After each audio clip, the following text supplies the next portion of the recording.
Hello, hello, hello. Welcome, welcome, welcome, and thank you, thank you, thank you. This is Matthew. This is MattTv. This episode powered by StreamYard, and I'm so thankful that StreamYard is around. Was made aware of it maybe a month ago, but now that I have access to this website, and that's all it is, a simple website that syncs up with my MattTv page on Facebook Live.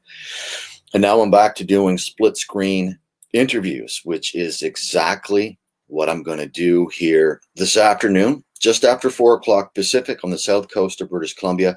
First, let me give a shout out to my twin brother Mike and his new wife Tanya, Mr. and Mrs. Michael Tanya Grant.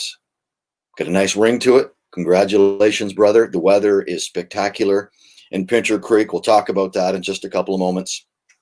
So it's various times throughout the viewing audience, 8 o'clock, just after 8 o'clock Pacific, or Atlantic time in the Woodstock area. And I'm looking to be speaking with one of the journalists for the Miramichi leader, Nathan DeLong, coming up here in a couple of moments. So we'll just hang out here for a few moments. James, welcome to the broadcast. And as always, appreciate James's Jukebox magical musical moments. That's just off the cuff, brother. That has never, I think maybe I've written that down once, but James's Jukebox magical musical moment, for me, it just rolls off the tongue, man. Always appreciate your uploads, good stuff. Okay, so Nathan is here. There are other things that I want to talk about. We've just had a tremendous, amazing week here in this household. So there are some personal things that I'm going to pass along to you, but we'll get right into the interview. We'll get right into the chat with Nathan DeLong in the Miramichi because it's after 8 o'clock on a Saturday night. So just thankful that he has taken the time out of his Saturday night to hang out with me for a couple of moments. So I've been talking with Nathan over the last couple of days, and I've just gone through his Facebook. So anyone who's ever been on my show knows that I'm just going to your own Facebook page and I'm grabbing information off of there. And we're just talking about things you've already posted. So there's no surprises. There's no Jerry Springer moments in MattTv. So right now I'm doing this show on my laptop in my garage. So I'm looking at the camera in my laptop. So if my eyes divert away, it's just so I can follow the prompts. But what I'm going to do right now is send an invite to Nathan DeLong in the Miramichi, and we'll bring him up here. So, and it's so simple. I can just go to the invite. I can go to Messenger, and it just tells me to. It's just like sending a message to anyone. So I'm going to enter Nathan's name in, and I'm going to send him the link. I can close this tab. Close that tab.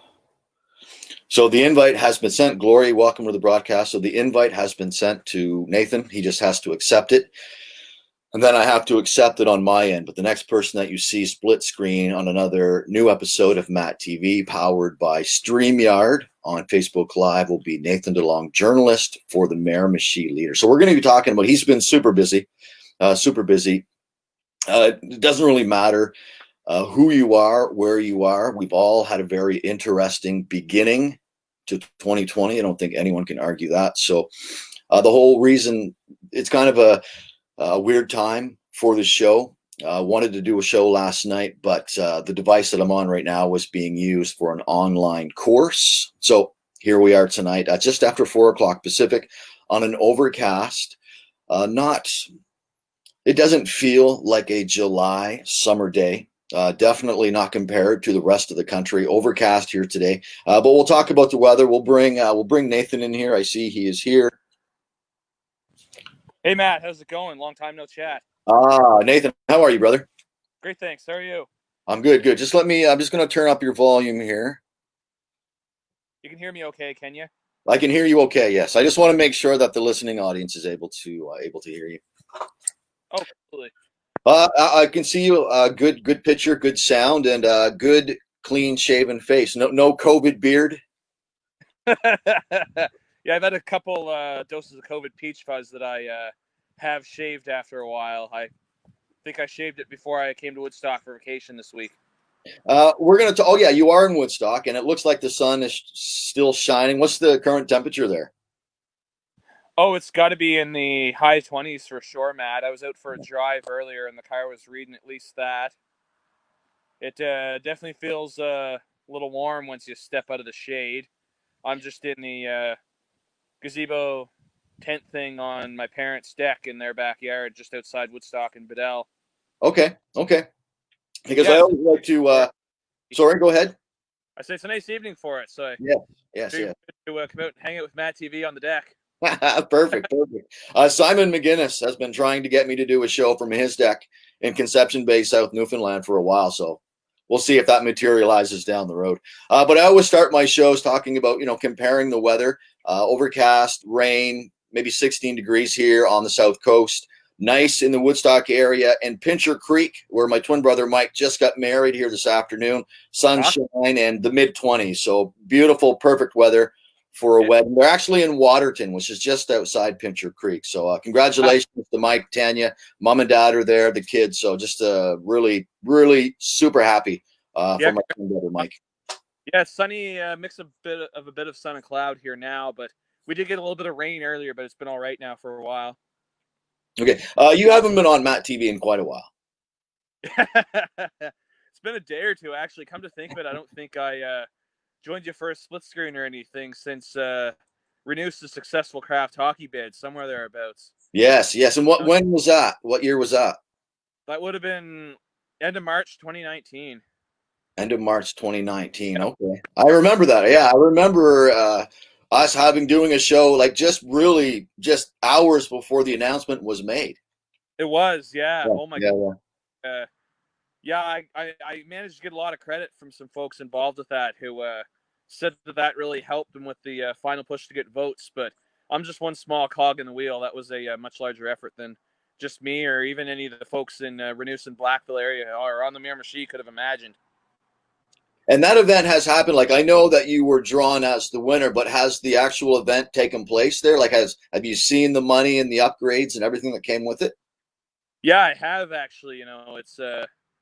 It's funny you ask. Yeah, that did all take place in the months that followed. Uh, they played the NHL preseason game that was part of that prize at the Casey Irving Regional Center in Bathurst last September between Montreal and Florida. Solid 3,000 or so people in the building. And it was really interesting. They kind of did a random draw for tickets for the public, but everyone who was on the committee or media got passes. So they included as many folks as they could from the local area and then whoever else wanted any. But yeah, they got several $100,000 of dollars worth of upgrades to the Tom Donovan Arena in Renous. I mean, they got a piece built onto the building to house their new ice plant. That got up and running a month or two late for hockey season, but better late than never, I guess. Mm-hmm. Whole inside has been painted. They've had ductless mini split heat pumps added for the canteen room as well. Most of the dressing rooms have gotten an overhaul. They've actually got a special girls' dressing room now because previously the female hockey players were just changing in what was basically a broom closet in that rink. Like I say, the ice plant that you don't see was pretty important because they were having problems with that. I guess the year they put in for Hockeyville, 2018-19, they lost about a month of their hockey season because they had to order some parts and make an emergency repair. So it's nice that that's been replaced and is up and running. At least prior to COVID, it was anyway. Well, and you've covered so much of this because you are a journalist with the Miramichi Leader.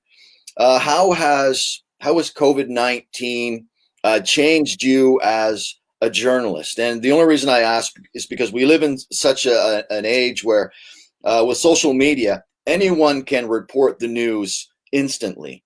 So as for you as a journalist, like fact checking and for me personally, when it comes to journalists, one of the terms that really gets under my skin is fake news. How do you feel about that? Well, it's a term that I mean, it's definitely fake news itself is definitely something that exists, especially in the internet age. I just I can't really disagree with you that it's a term that's been thrown around like candy by many of our friends and political leaders in the U.S. of A.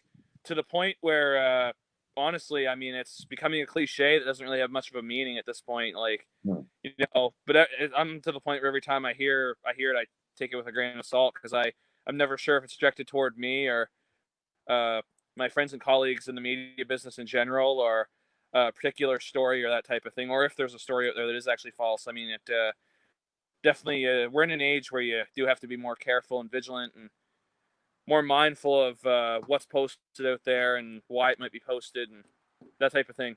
As Mhm. far as how the pandemic has changed me as a journalist, though, I mean, there's not a lot that's changed, but at the same time, there is, just because a lot of the events we normally cover have ground to a halt in recent months or been postponed either indefinitely or until at least next year. And not only have we had to cover a lot of those stories, you and my colleagues and I, but we've also found stories where we've just given people we maybe don't normally talk to or quote opportunities to, have a voice and be in the paper, that type of thing. Such as, businesses that, or business owners, I guess, who we don't normally interact with on a regular basis, who are, announcing plans to reopen or are announcing plans to do things differently in a way that's really interesting to work around the public health guidelines and whatnot. It's Mhm. a crazy time we're in for sure, but it's definitely been a good opportunity for a lot of us to, stop and think and slow down and, Mhm. realize that we all were sort of in a rat race against ourselves in a way before, Mhm. I was 'cause going to ask I, you.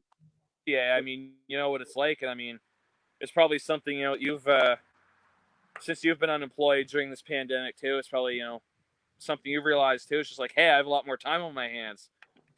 Uh, a lot more time in my hands, but also more time to think about getting myself in a position like Jen and I right now. I'll talk about it when we're all done at the end of my show.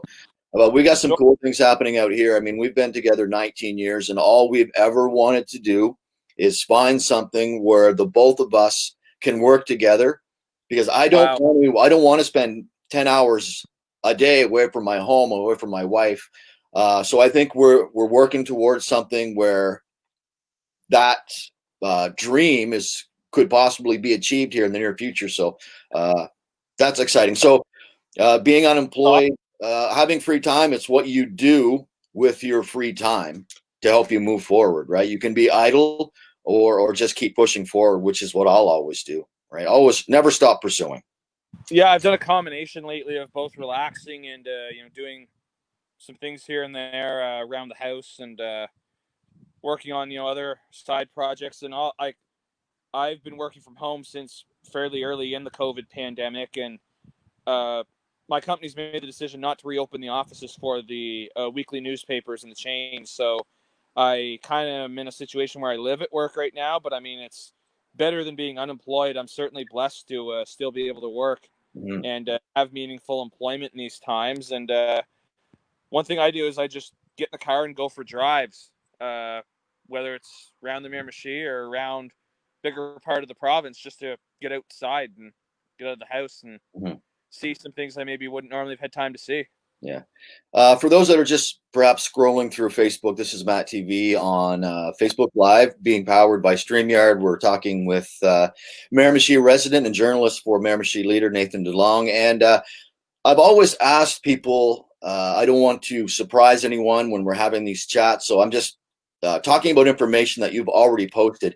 So I've gone through your Facebook page and going back like days and weeks and months, you put up a lot of Bible passages, Bible scriptures. Uh, Yeah, what goes behind posting that specific scripture for that day? Is it something that you've seen? Is it just in the moment?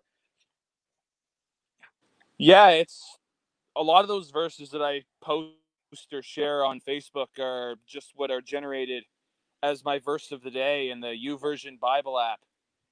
I Okay. mean, we could do a whole video on, my story behind, my walk with the Lord, that type of thing. I've been a born again Christian for going on 3 years now, and it's best thing that's ever happened to me. It's certainly changed my life for sure. And I mean, I actually pulled up a verse right before you went live It was in the YouVersion Bible app, something that I, had on my mind after you asked me about it when you messaged me earlier. And hope you don't mind my dog's whining in the background. I brought her out here on the deck with. That's She's, okay. she's my mother's puppy. She just turned a year old. Oh, well, maybe Anyway, one more time. back to the Bible verse thing. Like, there's at least a couple verses in the book of Mark in the Bible that talk about going out and preaching the gospel to all of creation, or to all of the nations is another way that it's worded in a separate passage from the book of Mark. And I saw that a while ago, and I thought, you know what? Like, I feel like, I'm being called to do this by God in a way, and, that type of thing. So I just thought, with all the negativity and, drama and foolishness, for lack of a better term, that you come across on social media, especially with the times we've been in lately, we all could use a little bit of uplifting some way or another, and encouragement. So that's sort of why I started posting those verses every day, is because as a Christian, I believe this pandemic and all the extra downtime we've been given lately is a unique opportunity, if you believe in this stuff, to grow closer to God and spend more time with Him. So, the way I look at it is, I mean, we could have a whole other conversation on that stuff, but I mean, 2 or 3 years ago, after I was done university, I just was at a point in my life where I was, questioning my, greater purpose, that type of thing, and sorry, I just had to pat my dog. She was whining in the background. I found that in the Baptist church, basically. Like, that's where I feel God met that need for me, and I had that need met by, trusting in Him and giving my life to Jesus, and it's rest is history. I mean, if you aren't interested or don't believe in that faith, then that's up to you. That's your choice. But I mean, when it comes to all that stuff about a higher power and whether there is one anyway, I mean, I'd rather live as if I will have to answer to one someday and find out that I don't, rather than the other way around and find out I do have to answer to one when it's too late. Yeah, good point. By here on the Holton Road. Yeah. I just want to. Sorry. Correct me if I'm wrong, but do you go to the Point Church? Is that the church that you go to? Yes, that's the one I go to in Miramichi. Okay, so just can you tell me, like, what drew you to that church? Was it meeting some of the congregation? Did you do some research on different churches? But what specifically pointed you toward the Point Church? What pointed me toward the point? I see what you did there. I know. Actually, it's fun. That's a good question. Before I was baptized in 2018 at Woodstock Baptist, I sat down with Pastor Leonard Cousins. He was the senior pastor at Woodstock Baptist Church at the time. Lovely, very godly man. He's moved on since then, but I do believe that Woodstock Baptist is still his home church. And when I told him at that time, I think that's when we first crossed paths, Matt, is when I was working in St. John at the Telegraph Journal, and was fairly early in the process on the Woodstock history book, which I know we'll get to shortly. Yes. Yeah, I know. It was after I'd accepted, Christ as my Lord and Savior back in November of 2017. I sat down with Leonard at Woodstock Baptist for a meeting before I left the Telegraph Journal and moved to Miramichi. And when I told him, I was accepting a job up there and was going to be moving there in a matter of days at the time, he said, is that where you're looking to, settle down and establish roots? And my answer at the time, I guess, was just, well, sort of. I mean, I guess so. Like, I went up there and took a job, is sort of my understanding at the time. Like, I didn't go up there with, any expectations or anything whatsoever, and I kind of just fell in love with the area. But he said, if you're going to stick around there for a while, he said, I highly recommend you get connected at the Point Church. He said the lead pastor there is Pastor Kevin Matthews, and he worked at Camp Schichtahawk as a camp director in the 90s. Okay. So he suggested I get connected there if the Baptist denomination was what I was going to be part of, and if I was going to stick around the Miramichi. And yeah, I've started attending the Point a week after I moved there. And as they say, the rest is history. I've gotten more and more involved there ever since, and it's just been so rewarding and a huge blessing to volunteer there and to serve the man upstairs by serving others through that church. I mean, I'm a youth group leader there, and prior to COVID, I was volunteering there on Sundays. I was greeting people on the door and just helping out wherever they needed me before the service, and great experience for sure, and definitely helped me get connected in a new area where I didn't really know anybody or anything. So that's sort of a long answer to your question, but that's how I got involved in attending the Point. And I'm a voting member of that church now. I was accepted as a member in February of 2019, so last year. Okay. Right before Hockeyville, actually. Okay. No, you're like one of the easiest people to talk to because you just, I don't know, you know how to fill in all the blanks. Woodstock Baptist Yeah, I have a gift. Yeah. the Woodstock Baptist Church, have they undertaken some type of construction project? Can you tell us about that? Because I think you put a video up for that. Indeed, they have. Yes. I actually covered the outdoor service they did at that site when I still worked for the Bugle Observer back in summer of 2017. I was fresh out of university at the time, and that was when they kicked off the fundraising campaign for what they call the Future is Now project. So that involves raising upwards of at least $4.5 million to construct a large new one-story church on the old hospital property in Woodstock. Okay. Or a portion of it anyway. I mean, part of that site is occupied by townhouses now, and there's a street that runs through it to the new Townsview School. Mm-hmm. Some of your Woodstock listeners are probably quite familiar with that. And for those that are familiar with that property, I guess the side that has the new church going up is the side where the entrance to the hospital used to be, and where outpatients and the intensive care unit and whatnot, that's where they were located. So it's on that side of the property is where Woodstock Baptist is building a new church. Okay. And they broke ground last year after they had raised $3 million of their fundraising goal. And now I think they're less than $1 million off from their final total where they wanted to be. And so they could take on as little debt as possible to do this project. So it's funny you ask about Woodstock Baptist actually in their new building, because the steel went up starting last year, and they're starting actually to enclose the building now. So despite everything going on the last several months with COVID-19, they've actually made remarkable progress, and it's going to be quite a building when it's finished. I was there though this morning and took a tour of the new church and the progress they've made so far, and it was lovely just to get that opportunity to see the work that's been done to date and get an idea of how it'll look when it's finished. Excellent. I know most of the people that have been watching this broadcast have been waiting for you to talk about your book that's nearing completion, but I like to kind of like a behind the scenes, a day in the life of Nathan, let people get to know you a little bit better. But let's talk about, let's get to the book. On your Facebook page, you say that it should be ready for release in the spring of 2021. What needs to be done from now to then to make that a reality? So I've been working on this project. Oh goodness, I was still in third year university when I did a little bit of work on it, and knew that was something I wanted to take on, simply because I've been researching that topic from the time I was about 11 or 12 years old.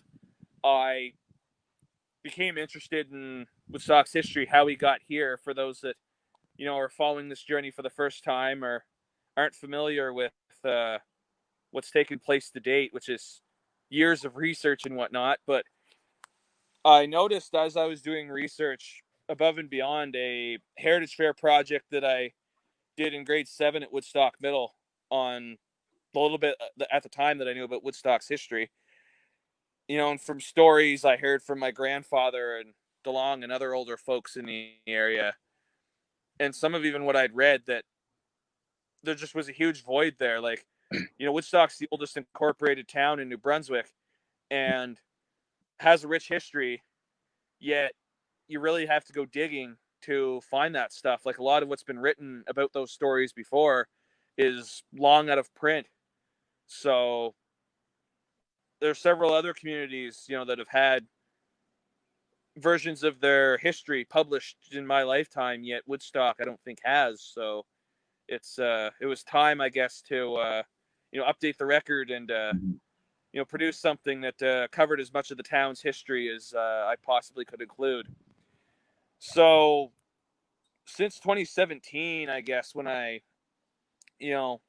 really decided to go hard at putting this thing together, I've researched different topics and aspects of the town's history, whether it's the area when the area was settled by loyalists, the Island Park park that was in the middle of the St. John River that was flooded by the Mactaquac Head Pond in the 60s. Most of your Woodstock viewers, listeners are probably familiar with it. I've included, hospitals, schools, the Fort Meductic Indigenous Village, which is quite a prominent Maliseet village in Hay Settlement now, across from the present-day entrance to the Maliseet Trail. It's going to be a fairly thick volume. What I've been working on for the last little while has been adding photos to the book and laying out the book in a Microsoft Word doc, putting it together so that it's something coherent instead of several docs in Google Drive, like that's where I'd been writing it before. So I've been working away on that for the last little while. And the biggest thing, I guess, to answer your question that needs to happen between now and publication would be, finish adding photos and formatting. And then I'll get it edited and we'll make a few changes as needed before I print it. I decided to go the self-publishing route too, just because I find you have a lot more, independence and control over your work, and it might be a lot more work on the author's end, but it's probably just the best fit for this type of project at this point in time, and with the budget I have. I mean, I've probably spent more of my own money than I'd care to admit on buying old postcards of the area eBay over the years and whatnot, but and time spent traveling around town and gas and whatnot to snap photos of some of the present day landmarks and whatnot. But I guess that's the biggest thing between now and 2021 that needs to happen before it's officially sees the light of day. I mean, I'd hope to publish by this year, actually, but of course COVID happened, and that would have thrown a wrench in my desire to have a launch party and whatnot. But that said, this pandemic and the extra downtime has also given me more time to work on it and more time to fine tune it and get it ready for print. Yeah. Well, if down the road, if you ever decide to put it in audiobook form, I know a guy. I'll keep you in mind, actually, because you know what, I would volunteer to do that simply because I'm from Woodstock. So I cut you off. Woodstock, so it'd be a great big history lesson for you. Yeah. I'm considering doing like an ebook in some form, and like I say, I like to think I'm an effective communicator, but I don't think I have as good of a radio voice as you do, Matt. Nathan, I'm glad that you were able to get back to your parents to hang out in beautiful Bedell. Looks like a beautiful summer night. Enjoy the rest of your weekend. Just be safe. Continue to educate people, to teach people, be a good person, and just you're on the right path. You know that. So if you can bring others along, then why wouldn't you? As a human, why would you not do that? Exactly, and that's certainly what I'd love to do for sure, Matt. Thank you very much. I definitely appreciate that. Okay, and let's stay in touch along in this this journey. Okay, I'm definitely, so I'd be happy to connect with you. Hope ready for publication. Yeah, just a little bit choppy there at the end. Yeah, I'm happy to. Of course. Oh, sorry. No, I wasn't sure what the Wi-Fi connection was like out here. On the apartment in Miramichi, it's not great. So, because the router's at the opposite end of the apartment. Okay. I say, thank you at that, and my plan and my goal is to definitely bring a few others along in this journey. So, I'd be happy to keep in touch with you and be glad to reconnect as well when the book is hopefully ready to go to print this time next year or sooner. Awesome. Excellent stuff. Okay, be well. Give the little puppy there. Give him a little kiss for me. I love puppies. Yeah, she's kind of laying down on another one of the patio chairs now, but I'll flip you around. Chloe, I don't know how well you can see her there. There's a bit of light background. Yeah, she's a little rain check. We mom got last summer, 2 days after we put our old one down. The dog we had before that was also too, and she was my grandmother's dog on mom's side. But we brought her home after Grammy died, and she was pretty, only 8 months old or so at the time, and we had her for 13 years. But wow. Just came time, I guess, to put her down. Long story short, she was old and just had a lot of health issues that come with old age, especially when you age in dog years. Yeah. So my mother left 2 days after we said bye to Josie, the old dog. We brought Chloe to live with us, so it's been a huge blessing for sure. Sweet. Yeah, I mean, you can't go wrong with pets. They really can fill a void, even temporarily. They just make you feel better, no doubt about it. All right, Nathan. Yeah, exactly, for sure. There must be some type of audio delay or something. Excellent. It was great. Sorry you cut out there. I was just going to say, though, it's great to catch up with you again and I'm glad things are going reasonably well. All things considered out in BC too. Yeah, it's all good out here, brother. All right, Nathan. We'll talk later. Sounds good, Matt. Okay. Sounds good. Thanks for the opportunity, Matt, for all your support. Okay, we'll talk later. Sounds good, Matt. Take care. Okay, bye-bye. See you. Oh, I got him off.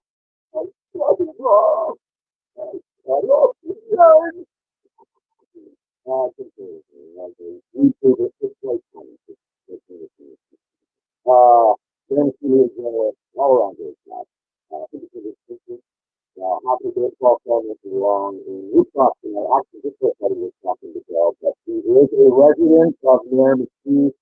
Don't let him tell you everything. Okay, the 11th day of July 2020. Just a few more personal things, and then I'll get out of here. Okay, give myself another 2.5 minutes to go through this real quick. I put up something the other day. It was false. I was wishing a happy birthday to Dave Cannon. Yesterday wasn't Dave Cannon's birthday yesterday. It was his dog Teddy's birthday. Teddy was 10 yesterday. I should have known. Cannon's birthday is 15 days before mine. I didn't even check it. So that was my bad. Brent Underhill. I'll be speaking with co-creator, co-host of the Nightcap with Brent and Patty, Brent Underhill, tomorrow morning, 8 a.m. Pacific. That is 12 o'clock p.m. That's noon tomorrow in Woodstock. A Sunday nooner with Brent Underhill tomorrow on a brand new episode of MattTv. From White Rock, British Columbia, Facebook Live. It will be powered by StreamYard because I like to do the split screen. Thank you. Sent a resume out even though I'm unemployed. And I just talked about some of the amazing things that are happening here in this household. I did send a resume out to the city of White Rock. The job is for like $28 an hour. So I think I'll throw my hat into the ring. Thank you very much. And I'm trying to beat myself out of here. Speaking of throwing my hat into the ring, I will be auditioning for an audiobook coming up here real quick. We have family coming over here tomorrow. We'll be celebrating Kaya's 18th birthday, which was just last week, and her graduation. So we're going to put two of those together, and we're going to have some family, some pizza. Weather's going to be nice tomorrow, so we're looking forward to having family hang out here tomorrow in celebration of the one, the only Kaya Moon. I said this from the very beginning. Congratulations to my twin brother, Michael, and his now wife, Tanya. Tanya, you've been a part of the family for a few years now, but legally, I guess you have, I don't know, did you take the Grant last name? I would think so. But congratulations to Mike, Tanya, mom and dad are there. All the kids are there. So just a beautiful day just outside of Pincher Creek, Alberta. One final thing. Okay. This is something that you can look up if you so choose. Jen just spent a week taking an online course. She is now a certified end-of-life doula. Doula, D-O-U-L-A. I'm so proud of Jen. We've just opened up so many doors out here. She took an extra course with this palliative care massage, and part of that, I was the recipient of at least 5 hours of massaging within the last couple of days. So, Jen, I love you. I'm so proud of you. A certified end-of-life doula. If you have no idea what that is, Google it. Google end-of-life doula, and you will know exactly what Jen will be doing, and it's just a needed service for those that are in the final days of their life. Okay. On that happy note, I'm going to end this broadcast. What do we have here? 4:36. Yeah, about a 36-minute show. That's all right.